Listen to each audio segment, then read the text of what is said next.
Bonjour à vous, chers téléspectateurs. Bienvenue à nouveau dans votre émission L'essentiel de la politique. Comme nous l'avons fait ça, sonné daal di survoler l'actualité politique daal di ci taxaw indi point yi gën a essentiel comme le nom de l'émission bien évidemment action yi nga xamante ne nouveau gouvernement bi daal dinañ koy jël boobu ba léegi et qui sont les plus importantes waaye wéetuma benn yoon ci plateau bi je suis en compagnie de Cheikh Diagne. Cheikh, bonjour à toi. Bonjour Christine, bonjour maa ngi nuyu téléspectateur Horizon Média di leen dalal di la nuyu yow tamit di nuyu téléspectateur. Merci beaucoup, c'est un plaisir de te recevoir sur le plateau de Horizon Média à nouveau on va dire parce que léegi bokk nga ci kër gi te téléspectateurs yi war nañ laa xàmme bu baax. Alors tey ci suñu émission l'essentiel de la politique comme ni mu leen ko waxee ni ñu koy defee saa su ne dañuy daal di taxaw ci li nga xamante ne mooy actualité politique waaye tamit action yi nga xamante ne moo bees ci gouvernement bu bees bi li nga xamante ne boobu ba léegi on a vu qu'ils sont en train de mettre en place des initiatives et de prendre des mesures te am na yu ci gën a fës Cheikh gis nañ ni depuis leur accession au pouvoir li ci mel ni le plan de l'agriculture il y a eu des mesures très très importantes qui ont été prises yu ci mel ni engrais bi nga xamante ne moom la ñu wàññi prix bi. waaw comme ni ñu ko annoncé tout à l'heure rek gis nañ le nouveau gouvernement en l'occurrence le président Bassirou Diomaye Faye et son premier ministre Ousmane Sonko bañ accéder si li nga xam ne moom mooy la tête de ce pays ba léegi gis nañ ay initiatives yoo xam ne ñoo ngi koy jël tout à l'heure yaa ngi ko souligné sur le plan de l'agriculture bu ñu si defee benn taxaw seetlu gis nañ avec l'approche de l'hivernage campagne agricole il faudra ñu préparer ça et c'est dans ce cadre de cette préparation boobu noonu si lañ commencé li nga xam ne moom mooy la distribution et des semences et l'exportation fi mu ne cadre engrais lañ toll parce que tout ce qui est arachide mil c'est pas encore disponible ñoo ngi ci campagne agricole bi et pour la distribution des semences nag des intrants sax laa ko mën a tudde parce que engrais du semence intrant la gis nañ ne le gouvernement jël na ci ay initiatives yu bari lu ci mel ni sax subventionner le prix de l'engrais ba nga xam ne wàññeeku na bu baax a baax déjà c'est une chose boo xam ne c'est à saluer parce que c'est quelque chose de bien que le cultivateur wala le paysan ki nga xam ne dafay bay boo ko wàññilee li nga xam ne moom mooy intrant yi ku wax engrais wax ne dafa nekk lu am solo ci baykat bi nga wàññee ko ba prix bi accessible ci moom non seulement de deux il aura l'opportunité bi nga xam ne dina ko mën a jënde fu mu koy jënde et tout sera contrôlé parce que boo xoolee ñoom rupture bi ñu opté par rapport à tout ça mooy le gouvernement sortant bu fi nekkoon tout ce qui est distribution et semences yi ak transport bi daf ko doon bàyyee à des civils yoo xam ne ñoom ñoo ko doon mëne souvent c'est des comment dire na laa mën a tuddee sax c'est des businessmen ñoom ñoo ko doon yor wala parfois des agriculteurs yoo xam ne en fait c'est pas des paysans yoo xam ne ñoom la war a concerner directement alors le gouvernement en place dafa opter parce que armée la ko jox kii di armée di rigueur di discipline armée bu ñu ko waxee dañuy wax rigueur wax discipline donc du moment que tout ce qui est distribution transport ñu confier ko à l'armée ce qui est sûr et certain mooy dina dem si ñu war a dem et c'est ce qui est important dans tout ça parce que yow boo jëlee lu mel ni engrais wala nga jël lu mel ni arachide wala nga jël lu mel ni ñebbe ainsi de suite nga confier ko à des personnes yoo xam ne c'est pas des agriculteurs voilà proprement dit duñ ci def luñ ci war a def souvent ay détournement la doon jur ñu koy jox ay borom doole wala souvent ay députés yoo xam ne ñoo nekk derrière tout ça léegi nag une fois ñu confier ko l'armée képp koo xam ne yow yaa ko moom yaa ko war a jot da nga si jot et c'est bien et c'est quelque chose à saluer d'abord. Carrément mu nekk décision bu importante et comme niñ ko xamee nekkul plan boobu kese lañ daal di gis ay coppeeku donc li ci mel ni également sur le plan foncier. Cheikh daal dinañ ci gis ay décisions yu bëri ci mel ni arrêt construction yi ci littoral bi ak yeneen lotissement et c'est quelque chose de très bien parce que sénégalais dañoo yàgg dund ay litiges fonciers mu nekk ay problèmes yoo xamante ne depuis lors je pense que gouvernement bi mu ngi ci taxaw bu baax.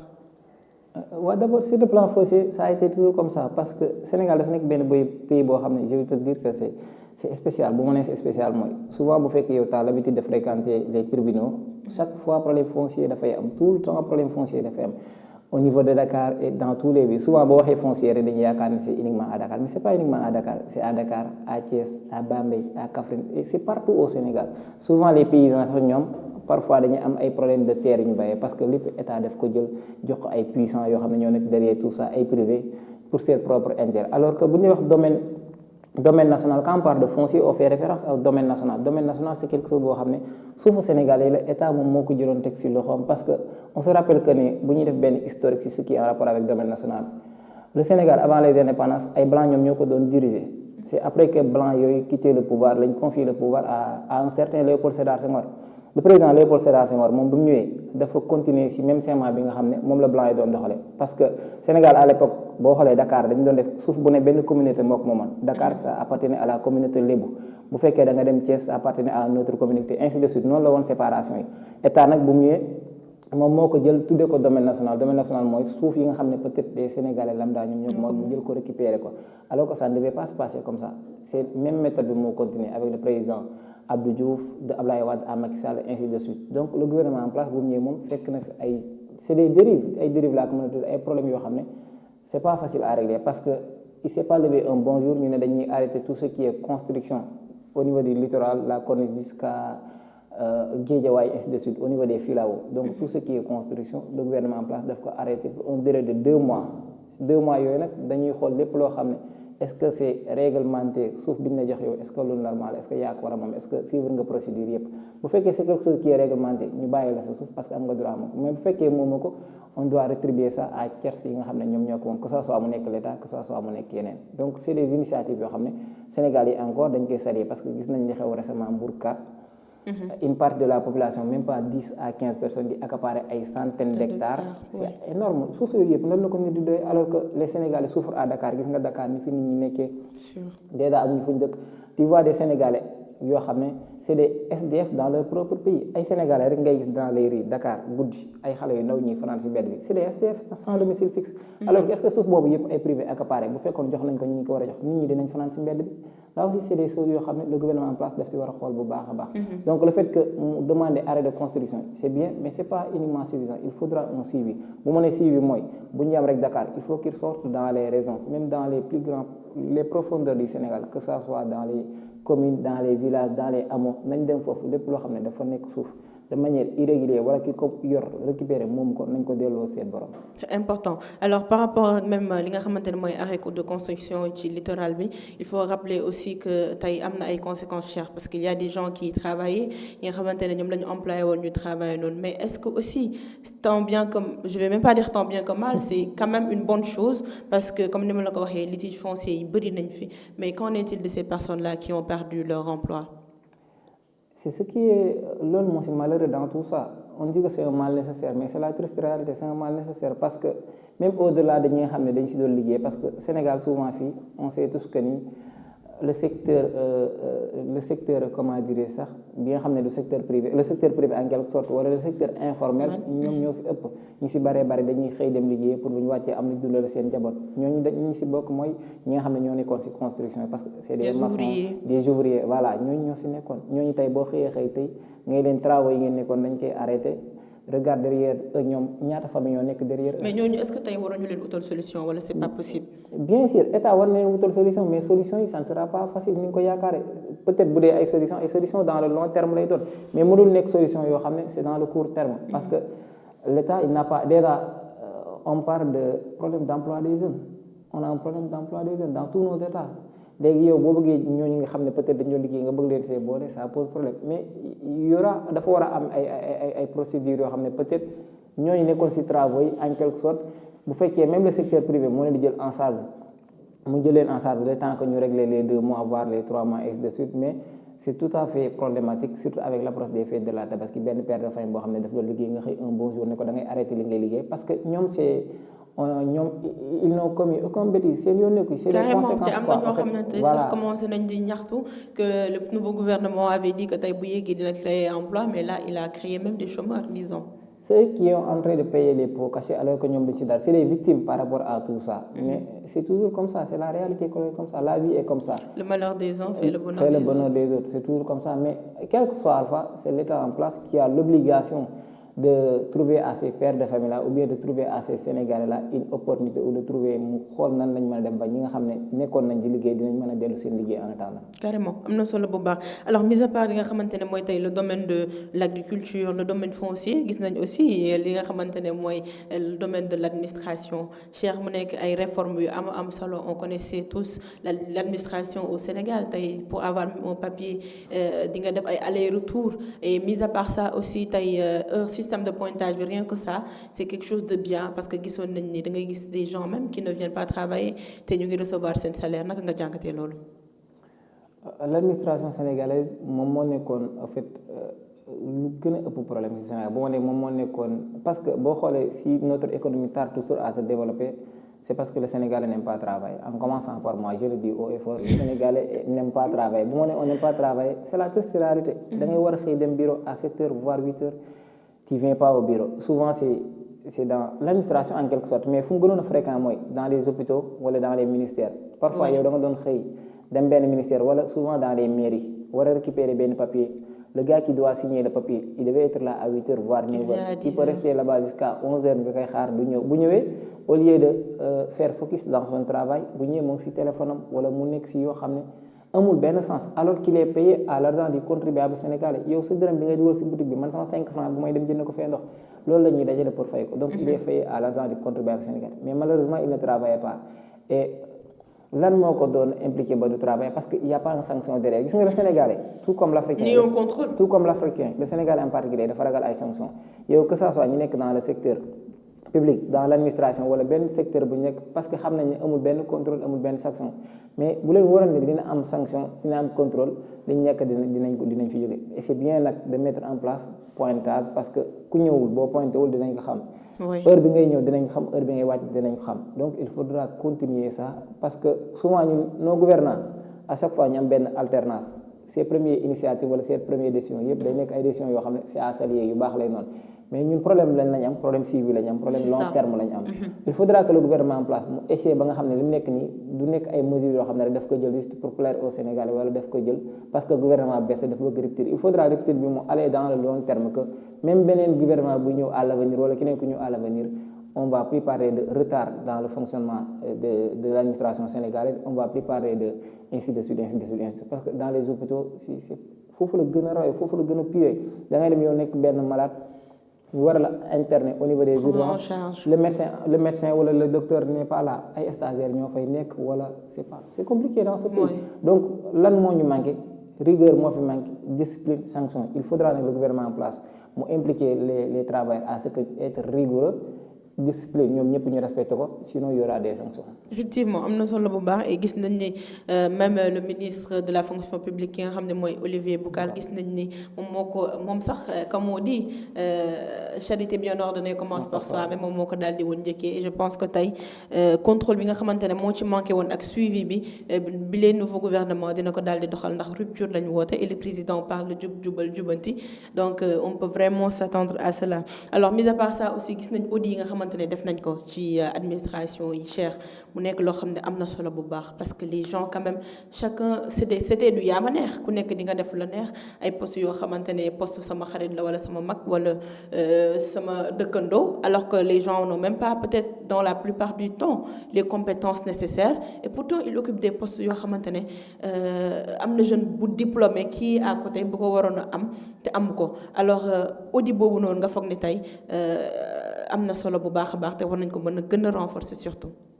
non seulement audit yi am na solo mais dafa nekk loo xam ne c'est quelque chose qui est normal loolu la war a demee ça doit se passer ainsi je te donne un exemple yow tey bu fekkoon da nga dem ci benn entreprise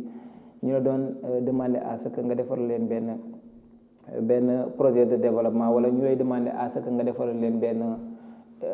benn communication en quelque sorte yow en tant que communicant wala en tant que expert en communication tu viens pas tout simplement nga ne da ngay commencer di def benn communication boo ñëwee ce que tu dois faire en premier mooy faire un diagnostic ce que j'entends par faire un diagnostic mooy tu vas essayer de voir yow li nga fi fekk lan la quels sont les points forts quels sont les points faibles lan moo ci baax lan moo ci bon donc c'est tout simplement ça un audit mooy est-ce que ñi fi bàyyi woon ñuy liggéey ñu dénkoon leen notre pays pendant 12 ans ku nekk secteur bi ñu la dénkoon lan nga fi def lan nga fi def su lu baax ak lan nga fi def su lu bon pour yow mi nga xam ne yaay doog a ñëw en tant que nouveau boo ñëwee nga xam fan ngay teg sa tànk parce que tu peux pas venir un bon jour rek nga ñëw ne da ngay commencer fekk na ñi nga xam ne ñoom lañ dénkoon les rênes de ce pays defuñu fi dara wala fekk na bàyyi nañ fi ay couac yu bare donc il faudra d'abord nga xool ñoom lan lañ fi bàyyi ba pare pour nga yow ñëw mën a entamer donc c'est ça un audit mooy seetlu saytu ki ñu dénkoon liñ ko jox pour mu liggéey c'est très normal juste que ñi passé les précédents présidents daal ñu ci woon def focus on était plus on s'attardait plus à la politique politicienne. Évidemment foofu laa bëgg a ñëw sax parce que souvent boo xoolee ñun nos états lu tax ñu am problème souvent on a des états politiques bu ma nee on a des états politiques mooy une fois que yow nga nekk président wala nga nekk premier ministre ñu élire la rek tu vas pas passer à l'intérêt des Sénégalais wala lan moo tax ñu fal la tu penses aux échéances prochaines yaa ngi xalaat naan élection législative yaa ngi xalaat naan élection municipale des élections ainsi de suite ainsi de suite Sénégal da ngay gis le seul pays boo xam ne on passe 12 mois sur 12 à faire de la politique. Je prends l'exemple des États-Unis d'Amérique wala l'exemple de la Russie gis nga dans ces pays là ñu les appelle les pays développés une fois élection yi jàll tu vas plus entendre parler de la politique ñoom ñoo ngi ci wax ay question de développement ñoo ngi wax question de l'économie ñoo ngi wax question de l'éducation question de santé mais ici gis nga depuis l'élection de Bassirou Diomaye Faye ça fait presque 2 mois et quelques presque 3 mois on continue de parler de la politique. C'est anormal. Maintenant on devait parler des questions de l'économie, des questions de santé, des questions de l'éducation, ainsi de suite, des questions de l'environnement parce que jamono bi foofu la toll on peut pas rester du jour au lendemain parler de politique matin midi soir. D'ailleurs c'est l'occasion que le gouvernement en place mu entamé ay audit yooyu comme ni ma la wax rek entamé na ko na dem dans tous les secteurs boo xam ne dénkoon nañ ko képp koo xam ne da nga fi jógee nañ auditer d'abord sa gestion lan nga fi def dans les 12 dernières années wala années yi nga fi nekk ñu xool ndax yow li la Sénégalais yi doon xaar yaa ngi si bu fekkee yaa ngi si c'est bien bu fekkee def nga fi loo xam ne Sénégalais yi doon ñu la ci xaar ñi la war a topp wala ñi la war a saytu dinañ la saytu. Effectivement mu nekk loo xamante ne am na solo bu baax alors mis à part ça aussi gis nañ le domaine de sur le plan de la justice également Cheikh comme niñ ko gisee fan yëpp des assises sont en train d'être organisées mis à part ça gis nañ le 28 mai bi passé ñu organiser woon journée du dialogue national mu nekk également loo xamante ne mën na dalal xel bu baax et qu'on on peut s'attendre à une justice plus transparente et boo xamante ne sénégalais bu nekk dina ci gis boppam Cheikh. La justice c'est le parent pauvre loolu la Sénégal yëpp doon jooytu parce que en fait il y avait aucune relation de confiance bu ñu waxantee dëgg rek dem nañ ba à un moment donné amul benn relation de confiance entre le Sénégalais lambda et la justice sénégalaise loolu nag li koy waral mooy dañuy dem parce que suñu justice bi dañ ko politiser de trop bu ma nee dañ ko politiser de trop mooy si on prend le régime du président sortant Macky Sall def na fi 3 victimes yoo xam ne je peux les appeler des victimes yoo xam ne c'est des victimes dites détenues politiques. On commence par Karim Meïssa Wade gis nañ bu mu ñëwee au pouvoir ce qu'il a fait mooy dafa commencer par li nga xam ne moom mooy réduction des comptes comme ni ñu ko faralee di wax. jàpp Karim Wade et pourtant ils étaient nombreux les anciens ministres yoo xam ne PDS lañ bokkoon mais Karim Wade rek lañ ci jàpp y avait soupçon de 1.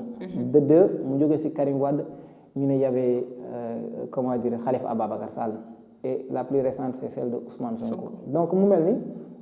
souvent ñun nos gouvernants wala nos politiques bu ñu xasee ñëw au pouvoir rek dañuy téye justice bi di ko manipuler à bon escient nu mu leen neexee bépp adversaire politique bu leen bëgg a barrer la route ñu fexe ba mettre le derrière les barreaux loolu moo si gën a tuuti. de 2 ki nga xam ne moom le Sénégalais lambda dafa dem ba tey yow bu fekkee da nga am problème ak benn borom daraja wala benn borom daraja je prends l'exemple nga am problème ak benn ministre wala benn directeur wala ainsi de suite benn policier wala même benn gendarme. tu oses même pas aller porter plainte devant la justice parce que lu ñu lay wax jërul ngay dem perdre sa temps là c'est la triste réalité. Il y a une justice qui défend les forts et qui continue d'affaiblir les faibles alors que ça ne doit pas se passer comme ça. gis nga justice transparente bi nga wax ak indépendante xam nga fan lañ koy sentir. yow Christine en tant que journaliste bu la le ministre quelque ministre quel qu'il soit. amee yow problème. nga testé ko en justice boo demee en justice il va te donner raison foofu la ñu xam ne justice indépendante et transparente mais waxuñu justice boo xam ne il continue de défendre les forts et affaiblir les faibles loolu dafa war a jeex Sénégal te loolu nag bu jeex Sénégal je pense que du moment que le président Bassirou Diomaye Faye il est conscient que la justice de son pays n'est pas indépendante mu woote ay assises c'est quelque chose loo xam ne dañ ko war a saluer dañ ko war a rafetlu parce que gis nga l'indépendance de la justice c'est pas difficile de xam nga lan mooy problème les gouvernants yi fi jaar ñoom amuñu woon la volonté de faire de la justice indépendante parce que ñoom la doon neex te ñoom la doon jariñ donc nag la justice doit être indépendante c'est le moment ñoom ñooy organiser ay assises fële sa Diamniadio ça doit terminer le 4 juin espérons que à la suite de ces assises lépp loo xam ne dafa génn comme conclusion wala lépp loo xam ne dafa génn comme ay recommandation nañ ko appliquer ba le petit Sénégalais bi nga xam ne moo nekk Fongolemi wala le petit Sénégalais bi nga xam ne moo nekk Tambacounda bu ko le ministre qui est à Dakar tooñee mu dem porter ko plainte devant la justice ministre boobu il va répondre de ses actes par A ou par B loolu la ñuy xaar ci justice mais xaar duñ justice boo xam ne justice kumba am ndey kumba amul ndey justice boo xam ne policier bi day ne si tali bi lu ko neex def du ko si fekk dara gendarme bi day ne si tali bi lu ko neex def du ko si fekk dara justice boobu bëggatuñ koo gis Sénégal dañu bëgg justice boo xam ne le policier qui est sur la circulation bu defee lu jaaduwul nañ ko traduire en justice le ministre bi nga xam ne moo occupé fonction bu defee lu jaaduwul nañ ko traduire en justice le petit sénégalais lambda bi nga xam ne moo nekk si bedd bi bu defee lu jaarul nañ ko traduire en justice ñoom ñëpp yem si ils sont tous égaux devant la loi justice boobu la ñuy xaar. Je pense que c'est très important et même journée de dialogue national bi loolu moo nekkoon tam bi la réforme et la modernisation de la justice donc assises yooyu en tout cas on s'attend à ce qu'on ait des conclusions très très positives su ko defee comme ni nga ko wax moom gën a mën a am transparence justice boobule. Alors Cheikh mis à part li nga xamante ne mooy mesures yooyu nga xam ne gis nañ ko mu nekk juste les quelques plans qu'on a choisi pour daal di ci taxaw et on a vu également des nominations depuis que le gouvernement s'est installé et des nominations yoo xamante ne mën nañ wax dafa dal xelu sénégalais parce qu'ils ont ils se sont plus appesantis sur la technocratie disons ñi nga xamante ne tey am nañ ay compétences dañu yàgg a woote les hommes qu'il faut à la place qu'il faut et tey bu ñu jëlee par exemple juste un exemple l'actuel DG de la radio-télévision sénégalaise qui est dit Pape Alé Niang on a vu également des ministres yi nga xamante ne tey jox nañ leen ay fonctions te loolu la ñu jotee am nañ ci xam-xam bu baax mu nekk loo xamante ne vraiment dalal na xel Cheikh. waaw comme ni nga ko waxee dalal na xel mais souvent il faut que les Sénégalais tamit ñoom ñuy am benn esprit de dépassement bu ma ne ñu am benn esprit de dépassement gis nga c'est la constitution qui a donné au président de la République le pouvoir de nommer les civils et les militaires moom moo am droit nommer ku ko neex ak nu mu ko neexee. C'est la constitution qui lui garantit ça. Et bizarrement ñun dans le pays dañoo nanguwul njiit bu ma nee nanguwul njiit mooy on a élu un président de la République ñun ñoo ko élire au suffrage universel avec 58 virgule quelques voix ñu élire ko moom muy décider di nommer ku ko neex pourtant yow yaa ko élire muy nommer ku ko neex nga ne warul woon nommer kii warul woon def lii warul woon laisser bàyyi ko mu nommer ku ko neex yow xam nga fan nga ko war a xaar est-ce que ñim nommer attente yi nga koy xaar wala résultat yi nga leen di xaar d'ici 2 ans d'ici 3 ans est-ce que résultat yooyu dinañ ko aboutir bu fekkee aboutir ñu ko là tu peux parler mais il a l'opportunité il a l'obligation de nommer kii ku ko neex lay nommer que ce soit les civils et les militaires donc nag parfois comme ni ñu ko waxee on a constaté la nomination de Pape Alé Niang au niveau de la RTS radio-télévision sénégalaise gis nga le président Pape Alé Niang moo ko doy mu nommer Pape Alé Niang nañ ko nangul Ngagne Demba Touré moo ko doy mu nommer Ngagne Demba Touré nañ ko nangul keneen ak keneen ak keneen moo ko doy mu nommer leen léegi nag ñu leen di nommer wuñu leen parce que c'était des amis du président de la République wala c'était des partisans du président nous ay état d'âme yi nga xam ne moo nekk derrière tout ça ça nous regarde même pas c'est pas notre problème l'essentiel en est que dañu leen a nommer jox leen ay postes ñun lan la ñuy xaar si ñoom ay résultats te résultats yooyu bu ñu ko aboutir les Sénégalais sont là ils vont parler de moment venu mais je pense que confiance bi nga xam ne moom la le président am si ñoom ba nommer leen peut-être ñoom ils vont pas trahir cette confiance parce que tamit gis nga dañ naan la kii lañ nommer ñi ñoo nekkoon si combat bi ainsi de suite mais c'est pas ça gis nga dénk koo wóolu ngay dénk loolu kenn mënu si dara même dans les plus grandes démocraties c'est toujours comme ça ñi nga xam ne ñoom la ñuy àndal bu ñu ñëwee au pouvoir ñi yaakaar ne ñoom la ñu wóolu ñoom la ñu am codeur ñooñu la ñuy dénk ñu doxal léegi nag bu ñu doxalut après yow tu peux juger mais c'est pas parce que nommé nañ X wala nommé nañ Y je vais parler de ça ainsi de suite non c'est pas important l'essentiel en est que nañ xaar si ñoom ay résultats. am na solo bu baax et aussi tey information bi gën a récente par rapport ak ki lay di général Souleymane Kandé nga xamante ne tey dañ ko daal di exilé fële ca Inde mu nar a nekk attaché militaire mu daal di ay polémique yu bëri Cheikh ma daal di la bàyyi nga def sa analyse ci loolu. Il y a énormément de politique sur la nomination wala sur la destitution du général Souleymane Kandé nga xam ne le général Maguette Ndiaye moom moo ko remplacé ñu yóbbu ko attaché de cabinet fële ca Inde souvent nag man je maîtrise pas les textes yoo xam ne dafay nekk en rapport avec l'armée parce que c'est quelque chose qui est tellement complexe. Oui. C'est pas n'importe rien on les appelle la grande miette. L'armée on l'appelle ça la grande miette parce que ñoom duñu wax. C'est pas pour n'importe rien que duñu wax. Il y a des secrets qui est derrière tout ça que on les oblige pas à parler donc lu ma waxoon si le cas de Pape Alé Niang wala le cas de Ngagne Demba Touré laay wax gis nga le président moom il a les pouvoirs de nommer les civils et les militaires destitué na ki nga xam ne moom mooy le général Souleymane Kandé nommé na le général Maguette Ndiaye peut-être il a ses raisons derrière tout ça xamuñu lan moo tax mu destitué ko xamuñu lan moo tax mu nommé ko parce que booy nommé benn général wala booy nommé benn commandant au fait tu te lèves pas un bonjour nga ne da nga koy nommé dans la hiérarchie militaire am nañ ñoo xam ne peut-être boo leen di nommé da ngay toog nga waxtaan ak armée bi yëpp ba pare ñoom ils vont te donner leur conseil wax la ndax li ngay def ni décision bu baax la wala lu baaxul le président de la République c'est le chef suprême des armées loolu la nit ñi fàtte général Kandé c'est le général il est le plus haut gradé dans l'armée parce que général mooy cadre bi gën a kawe ci armée mais nit ñi dañuy fàtte ne c'est le président de la République qui est son chef suprême président de la République mooy chef suprême des armées donc moom moo xool ku ko neex lay nommé ku ko neex lay destituer loolu mënoo si dara. Et armée souvent polémique bi nit ñi tenir yëpp je pense que c'est pas aux militaires de dire ça militaires yi ñoom te ba moment bi ñuy wax déggoo général Kandé génn wax déggoo général comment dire l'autre général là le général Moussa Fall déggoo ko mu génn wax ainsi de suite doo ko mas a dégg mu génn wax parce que c'est des armées ñoom c'est des militaires ils sont dans l'obligation de fermer la mooy loolu duñ wax donc secret professionnel la doo leen dégg ñu mas a wax ñoom xam nga lan la ñuy xaar ordre exécution te ordre bi fii lan la il a été destitué nekkatul comment dirais-je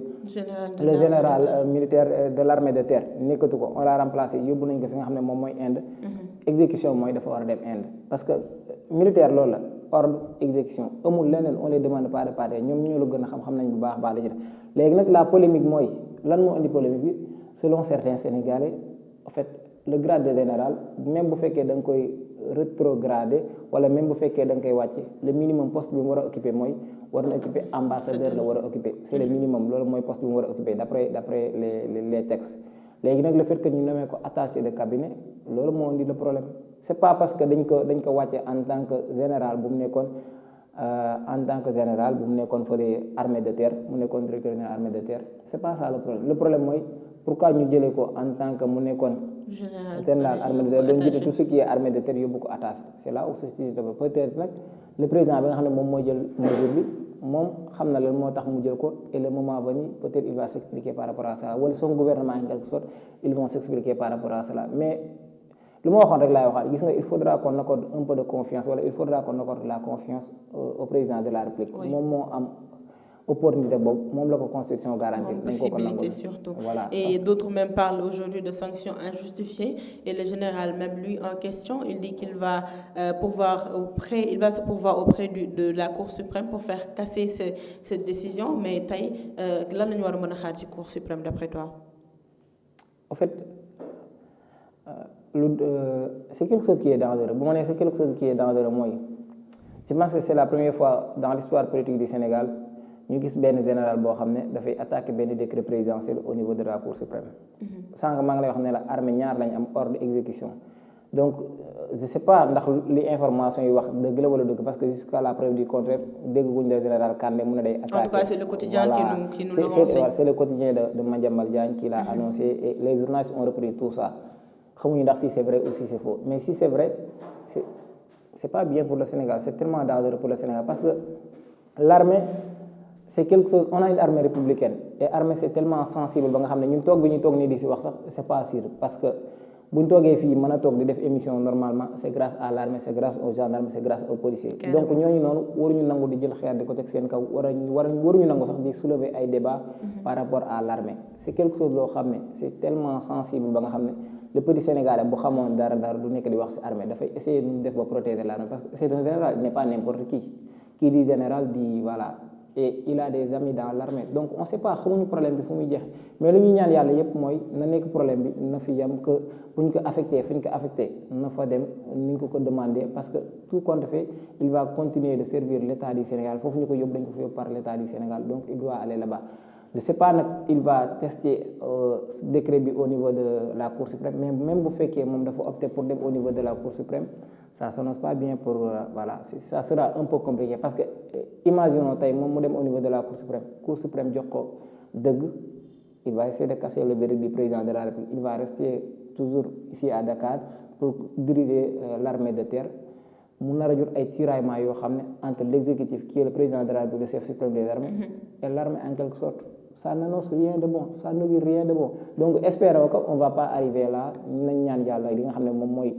affectation bi nga ko affecté mu dem fan fa war a def mu continuer di servir le Sénégal c'est le plus important. mi ngi noonu am na solo alors ci noonu aussi ñu daal di taxaw ci li nga xamante ne mooy visite du président Macky Sall qui est président Bassirou Diomaye Faye plutôt qui est attendu ce 30 mai même à Bamako ak fële ci Burkina Faso dans le cadre d'une visite d'amitié et de travail et surtout tamit dans le cadre de l'approche de la Tabaski ñu daal di waxtaanee diplomatie mais également pour faciliter la circulation du bétail fii ci Sénégal. Cheikh mu bàyyi la nga joxe sa jàngat ci loolu. En fait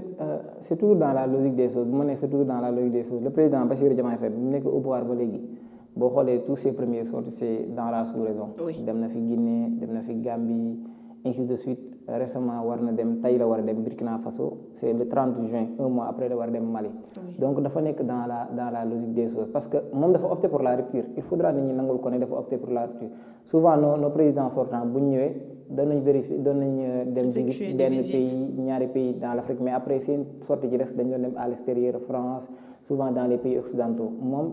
ça fait presque 3 mois bi mu nekk au pouvoir ba léegi génnagul Afrique c'est quelque chose loo xam ne c'est à saluer parce que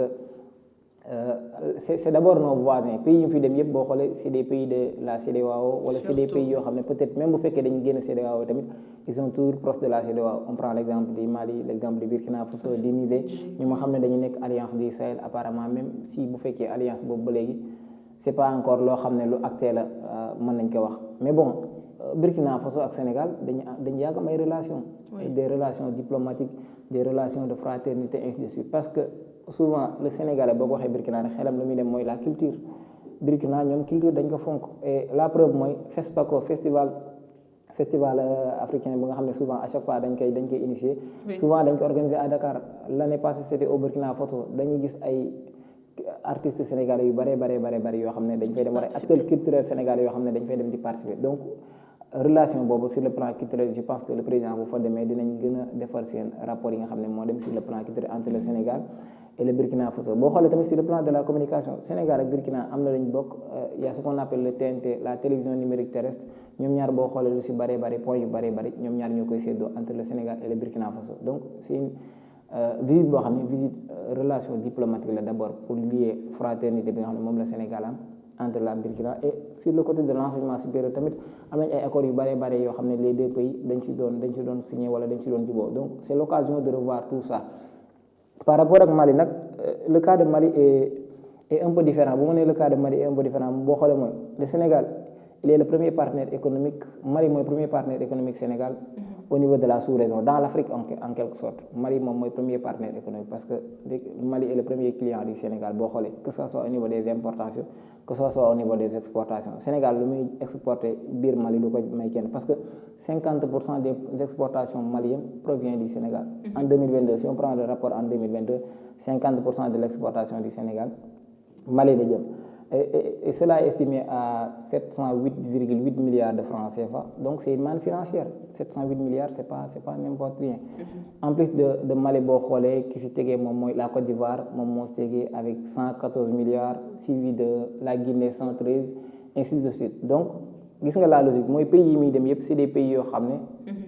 en fait du ay pays parce que dafay dem rek pour xaritoo ak ñoom mais sur le plan de l'exportation wala sur le plan des accords wala sur le plan de la diplomatie dañu am benn aura bu baax ci Sénégal carrément loolu mu nekk loo xamante ne am na solo bu baax et toujours qui entre même dans la rupture bi nga xamante ne moom la ñu woote comme tu l'as si bien dit suñu ancien gouvernement yi gis nañ ni dañ doon gën a fësal seen visite ci li nga xamante ne mooy les pays occidentaux mais avec le nouveau gouvernement c'est tout à fait le contraire alors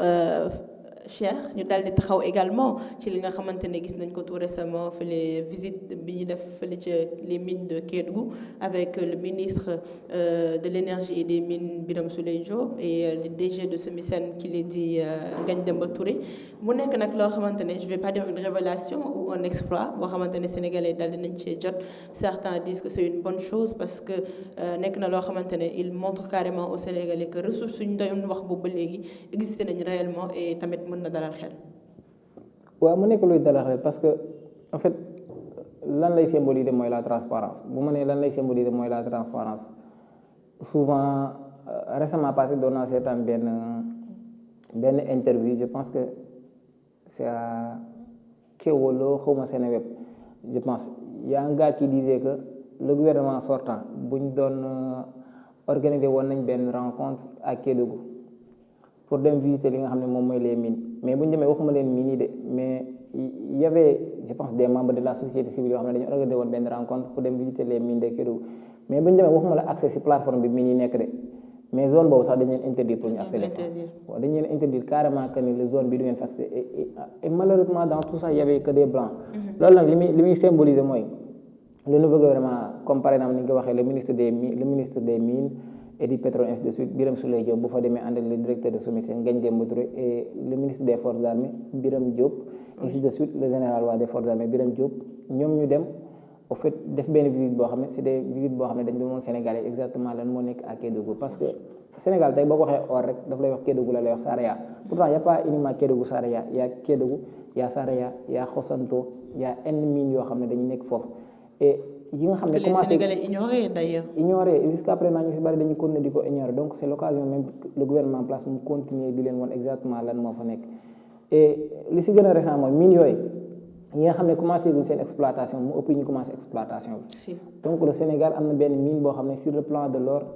mine bu énorme la mais malheureusement nos gouvernements comme ni nga ko waxee rek dañ daan jël lépp ñu bàyyee ko blanc bi mu yóbbu lu ko neex yow bu ñu la nee le Sénégal lu muy jëndee or peut-être yéen jigéen ñi vous êtes les mieux placés xam ngeen lan ngeen di jëndee or c'est tellement cher que parfois sax c'est pas accessible à tout le monde alors que ça devait l'être bu ma nee ça devait l'être mooy or bi Saraya lañ koy jële or bi Khossanto lañ koy jële or bi Kédougou lañ koy jële fii lañ koy jële de matière première bi fii lañ koy jële yóbbu ko dans les pays occidentaux ñoom ñu def transformation ñëw di ñu ko jaaral à des prix yoo xam ne c'est exorbitant loolu c'est pas possible loolu warul mën a nekk loolu c'est injustice totale bu ma nee injustice totale ñoom ñoo am les matières premières même bu fekkee amuñu ñu koy defee les moyens d'exploitation et de transformation tamit buñ demee transformer ko ba pare wax dëgg yàlla buñ ñëwee warul mën a seer benn seer boo xam ne mais loolu yëpp lu ko waral mooy nos états ne travaillaient pas bu ma nee nos états ne travaillaient pas man en tant que état am naa ay ressources wala ay matières premières yow beneen état nga bëgg nga exploitation bien sûr garaawul ñëwal ñu signer partenariat mais partenariat bi win-win lay doon win-win lay doon gagnant-gagnant lay doon B2B lay doon soit moi je gagne 60%, toi tu gagnes 40%, wala moi je gagne 70%, toi tu gagnes 30%. Mais en tant qu'exploitant ou en tant que transformateur, tu ne peux pas gagner plus que man mi nga xam ne maa yor la matière première. En matière de relation, il faudra être ferme. Bu ma nee il faudra être ferme mooy on te dit que les États n'ont pas d'amis, ils n'ont que des intérêts. Mais c'est la réalité. yow bu fekkee la France wala Dubaï wala keneen ak keneen wala les Arabes Saoudites dafa la bañ a transformer sa or bi nga yor parce que moom yaakaar na ne moo war a gën a am benn bénéfice bi bàyyi relation yooyu ñooñu nga dem seeti ñeneen ils sont pas les seuls. On est dans un monde boo xam ne tey lu keneen ki bañ rek keneen nangu na ko souvent boo xoolee ñu ne la dañu bëgg a rompre alliance bi ñu amoon avec la France rallier vers la Russie mais bu fekkee France yenn yi daf koy bañ Russie nangu ko va voir avec la Russie man je préfère travailler avec koo xam ne damay gis samay intérêt que travailler avec koo xam ne du ma si gis samay intérêt c'est l'état en place nag doit faire de telle sorte que or bi jóge fii bu dematee bitim réew ñu transformer ko bu ñëwee le Sénégalais bi si bëgg a jël dina si jot à un prix boo xam ne day nekk prix bu normal jigéen bu bëgg a takk or di nga takk or te doo si dépenser li ñu si war a dépenser. carrément am na solo bu baax te je pense que côté boobu jigéen yi dinañ ci gën a kontaan et ça va juste permettre de daal di dalal xel surtout tey bu ñu xoolee le phénomène de l'immigration clandestine les jeunes pensent que Sénégalais ils ne pensent même pas que Sénégal amul mais dafa demee boor alors aujourd'hui quand on nous comment dire quand on nous révèle toutes ces ressources là et que ñu dalal suñu xel ñu xam ne lii kat ñun ñoo ko moom te mën nañ ko njëriñoo day daal di gën a redonner de l'espoir et je pense que tey bu ñu xoolee tamit li nga xamante ne mooy accord de pêche yi cher gis nañ ni aussi il y a d'énormes efforts yi nga xamante ne gis nañ ko côté accord yi. accord de pêche il y a plus que des efforts tout à l'heure tey maa ngi lire benn article ci Bis Bi Le Jour et la majeure partie des journaux des quotidiens d'aujourd'hui relatent nañ ko l'Union européenne est en train de menacer le Sénégal par rapport aux accords de pêche parce que les accords de pêche doivent prendre fin yi nga xam ne moom le gouvernement sortant signé woon doit prendre fin le mois de novembre prochain la war a prendre fin du moment que ça prend fin le mois de novembre prochain bépp accord boo xam ne dañ koy signé waat on doit revoir ça sur la table carte sur table ñu xool yan pays lañ war a renouveler seen accord de pêche ak yan pays lañ war a renouveler parce que il y a plus de 200 bateaux de pêche yoo xam ne ñoom ñoo ne ci biir géej gi di pêcher dans les eaux maritimes sénégalais di ko yóbbu dans les pays occidentaux boo xoolee yow thon bi nga xam ne moom lañ lay jaayaat fii souvent jën yi fii lañ koy jëlee dem exporter ko ñëw di la ko jaayaat à des prix yoo xam ne c'est le même cas de figure avec l'or donc ñun on a tous nos ressources le problème en est que problème transformation la ñuy am wala problème man nag je comprends que ni foofu la suñu gouvernement yi faible bu ma nee foofu lañ suñu gouvernement yi faible mooy pourquoi pas ne pas signer des accords avec ces pays yoo xam ne ñoom dañ lay defal transfert de compétence bu ma nee transfert de compétence mooy yow li nga xam ne da nga koy soxla au niveau des pays occidentaux bitim réew bàyyi leen ñoom ñuy dem di transférer pourquoi pas nga yebal ay étudiants sénégalais ñu dem foofu subir une formation de 2 ans 3 ans bu ñëwee nga installé fii ay entreprise wala ay usine li nga xam ne moom nga doon soxla à l'étranger dootoo ko fa soxla parce que am nga benn matière première wala nga benn qualité boo xam ne mën nañu ko defaral fii transfert de compétence lañ soxla mais soxlaa duñ à chaque fois que ni suñu ressources yi ñu koy jël di ko yóbbu dans les pays occidentaux ñu exploité ñu leen neexee ñëw diñu ko jaayee à des prix yoo xam ne c'est exorbitant on n'a pas besoin de ça il faudra que le gouvernement en place essaie de faire de telle sorte que le Sénégal soit indépendant si côté transformation même bu fekkee du nekk lu yomb c'est dans le long terme on sait tous que ce sera dans le long terme mais am nañ ko te nañ leen ko imposer c'est juste une question d'être fort l'État doit être fort Paul Valéry il disait que si l'État est fort il nous écrase si les faibles nous périssons mais l'État doit être fort sinon rek nous tous nous périssons. carrément mu nekk loo xam ne am na solo bu baax te Cheikh dañuy daal di jeexalee ci li nga xamante ne tey mooy l'approche de la fête de Tabaski xam nañ nu muy demee à chaque fois au Sénégal ku nekk daal dina bëgg am xar et le gouvernement aussi daal dina teg ay réformes par rapport à ça pour faciliter li nga xamante ne mooy fête boobu lee ci ménage yi nga xamante ne tey ku nekk yaa ngi bëgg a fêter la fête de la plus belle des manières gis nañ ni Arabie Saoudite mayoon nañ fi li nga xamante ne mooy 10 000 têtes de mouton tey aussi le président Bassirou Diomaye Faye mu ngi daal di wàññil ou bien tegg taxe yi nga xamante ne vendeur de mouton yi moom lañ daan am de façon à ce que dañ koy cheral ba père de famille duñ ko mën a jënd donc mu mel ni ñooñu nga xamante ne tey ñooy jaaykatu xar yi amatuñu lay et que des efforts sont de plus en plus en train d'être consentis. Oui c'est évidemment le cas boo xoolee y a des exonérations yoo xam ne moom lañ def ci moutons yi nga xam ne souvent ñoo jógee dans la sous-région Mali ñoom ñooy jógee Mauritanie souvent taxes yi nga xam ne dañ ko fi tegoon yëpp dindi nañ ko léegi amatul benn taxe donc ñoom mën nañu apporter seeni moutons ñu ñëw jaay ci la période de la Tabaski mais xam nga là où le bas blessé mooy bu ma nee là où le bas blessé mooy souvent daf dul am benn contrôle dañ doon bàyyee marché bi à l'égard des éleveurs c'est le même problème qui revient parce que même état bu fekkee dafa teggi ak taxes yi teggi exonération yi ba yombal leen affaire yi ñoom éleveurs yi dañ ci doon profité carrément parce que amul benn contrôle dans les différentes forages yoo xam ne fi lañ doon teg xar yi pour di ko jaay les Sénégalais et puis foofu damay lancer benn cri de cœur bu ma nee foofu damay lancer benn cri de cœur mooy souvent ñun le Sénégalais est l'ennemi du Sénégalais bu ma nee le Sénégalais est l'ennemi du Sénégalais mooy à chaque fois que fête am dangay gis le Sénégalais il essaie de se profiter di def loo xam ne c'est anormal parce que yow Sénégalais nga man Sénégalais la kii ñëw di jënd xar Sénégalais la kii jaay xar Sénégalais la même bu fekkee yow da nga si doon def ay dépenses parce que boo xam ñu ne la et puis dépenses yooyu dara mënu ko justifier xam nga lu tax ma ne dara mënu ko justifier boo xoolee les aliments de bétail yu si bare bare ñoom tamit subvention am na si état def ko subventionné li doon jar peut-être le kilo de ripaas qui coûtait par exemple peut-être 300 francs wala 200 francs bu ko état subventionné ça devient 150 francs voire 125 francs du moment que nag l'état est en train de faire des actes des efforts yow mi nga xam ne sénégalais nga bu dul dara patriote nga bu dul dara yow tamit au moins essaie de faire quelque chose parce que réew mi ñun ñëpp ñoo ko bokk mais c'est pas parce que man damay croiser rek ba rek jaaykat la vendeur la je cherche mon bénéfice je fais rien du tout si l'état fait quelque chose le citoyen le sénégalais lambda lui il doit faire quelque chose donc je pense que pour ñun ñëpp ñu tabaski ci jàmm ak salaam état jël na ay mesures jël na ay moo ngi def ay efforts yu bare mais il faudra que ñoom ñu wàcc sur le terrain les services compétents il faudra ñu wàcc sur le terrain pour mener le contrôle bi nga xam ne moom moo si war am sinon rek du am benn sens parce que bu ñu yem donc si xar yi boo xoolee l'oignon le prix de l'oignon foofu sax laa bëggoon ñëwee ak ñoom day nekk oignon beeg transport bi lépp la ñu yokk lépp daal di alors que loolu waratu fi am parce que bu ñu waxee rupture il faudra que l'état lu mu doon wax rek laa ñu wax l'état doit être fort bu mbañ ko mere yu bare il faudra qu'il être ferme le transport waratul nangu un bon jour rek chauffeur yi xëy di yokk transport yi comme nu leen le jour de la tabaski wala la veille de la tabaski wala 3 jours après la tabaski yow tu oses pas sortir Dakar pour aller à Tamba parce que liñ lay facturer doo ko teg fenn te teguñu ko fenn rien ne peut justifier cela parce que il y a le ministre du transport moom moo war a réguler tout ce qui est le prix léegi nag une fois que mu réguler ko dañuy bàyyi marché bi à la sortie de qui que ce soit lu leen neex def loolu nag moo fi war a nekk donc am nañ ay personnes yoo xam ne c'est des personnes ressources am nañ ay moyens am nañ logistique buñ si bañ le jour bépp boo xam ne garage la boo xam ne accrédité nañ ko c'est reconnu ñu ñëw mettre fa seeni contrôle di vérifier li nga xam ne moom mooy transport li nga xam ne moom mooy passé sur le plan marché yi tamit la même chose parce que oignon je peux pas comprendre oignon ñu koy bayee fii Sénégal même bu fekkee dañ naan yaay oignon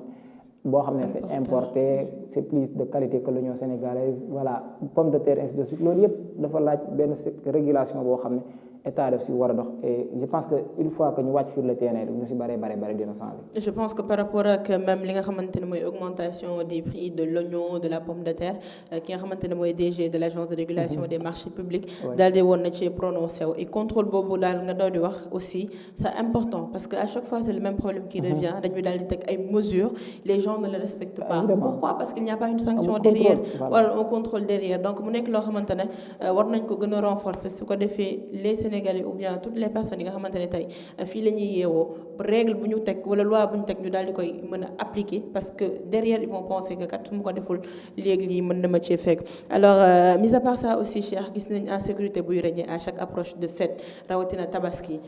toujours pourquoi ku nekk bëgg nga am lu bees ku nekk bëgg nga am xar et tout ce qui s'ensuit insécurité boobu tamit tey nouveau gouvernement bi war na cee mën a taxaw. évidemment sur le plan de l'insécurité c'est tellement important bu ma nee c'est tellement important boo xoolee à chaque fête que ça soit Tabaski Korité ainsi de suite insécurité bi si surtout boo demee au niveau des marchés c'est dit n'importe quoi déjà marché yi amul benn régulation amul benn norme kum neex dugg kum neex génn on sait pas qui est qui xamoo qui est acheteur xamoo qui est vendeur xamoo qui est voilà c'est tellement dafay jaxasoo ba nga xam ne même dans les quartiers yi nga xam ne ñoom sax ñoo jege marché yi insécurité bi ñuy dund c'est énorme parce que souvent agression yi les bandits par-ci les bandits par-là donc le vol de bétail le vol de matériel l'État doit prendre en charge tous ces secteurs là toutes ces préoccupations là c'est pas facile nag dans chaque coin de rue bu nekk nga placer fa benn gendarme wala benn policier on sait que c'est impossible mais ñoom les services de renseignement la gendarmerie la police xam nañ nan la ñuy doxal wala am nañ les moyens yoo xam ne ñoom mën nañ def de telle sorte que même bu sécurité bi wàññeekul à 100% dina wàññeeku à 80% parce que ils sont formés pour ça te xam nañ nan la ñuy def ba lool beneen cri de cœur bi ma si am mooy Sénégal rek nga gis le seul pays au monde boo xam ne bu fête de Tabaski jotee nga gis ay nit yor ay armes blanches en pleine rue naan dañuy jaay loolu c'est tellement dangereux ba nga xam ne état du si bàyyi xel sax mais c'est hyper dangereux man j'aurais préféré que ne l'état wutal leen benn parc boo xam ne je dirais ba benn parking lay doon wala benn espace boo xam ne c'est uniquement dédié à ça képp koo xam ne da ngay jaay arme blanche que ça soit couteau ainsi de suite lépp luy arme blanche ñu ko utiliser ci fête de la Tabaski ñu nekk ci parc ñu nekk ci espace boobu et ça sera encadré par les forces de l'ordre mais souvent da ngay gis dans les rues ñii di yor ay arme blanche di wër ci dugg kër jàmbur yi sax ne dañuy jaay et c'est source d'insécurité loolu dafay gën a yokk insécurité bi parce que xamoo kan nga dajeel ci mbedd bi imagine nga dajek benn agresseur mu jël benn couteau ainsi de suite on sait pas imagine tey yow en tant que vendeur sa xol naqari kenn tooña ci mbedd bi nga yëkkati benn couteau c'est source de conflit c'est source de problème donc état war na réguler tamit li nga xam ne mooy secteur boobu et c'est un cri de cœur boo xam ne dama ko yàgg a lancé et je pense que autorités yi ñoom dañ koy gis mais il fait rien du tout donc il y a des secteurs yoo xam ne waruñu ko bàyyi nii rek lu neex waaye def on doit régulariser ça carrément am na solo bu baax Cheikh waxtaan bi amoon na solo mais dama la daal di bàyyi rek nga daal di tàggatoo ak téléspectateurs yi. waaw di la remercier di la wax ne waaw ça fait toujours un plaisir man muy partager ak yow plateau bi parce que voilà yaa ma gën a xam on s'est connu depuis longtemps et vraiment tu fais un bon travail je te le cache pas et continuer dans cette lancée di remercier ñi nga xam ne souvent ñoom ñooy les téléspectateurs de Horizon Média di leen jox dig daje à très bientôt inchallah di remercier d'abord sa caméra yi ak sa ñi nga xam ne ñoom ñoo doon gérer la partie technique di leen remercier ñoom tamit di leen wax merci beaucoup di jox dig daje les téléspectateurs inchallah merci beaucoup nos chers hommes de l'ombre aussi bu caméra bu son baaxee ñoom la bu image leeree également on les oublie pas et c'était ça l'essentiel de la politique chers téléspectateurs lii la ñuy wëyandi ak yéen à chaque fois indi li nga xamante ne moo gën a am solo ci seen actualité politique les bonnes actions li nga xamante ne tey amal na solo amal na njëriñ askan wi li nga xamante ne gouvernement bi tey teg na ko te mu impacté directement et positivement la population. Merci à vous, c'était un réel plaisir de vous accompagner encore une fois dans cette émission l'essentiel de la politique di leen jox dig daje ci beneen numéro et bonne fin de journée à vous.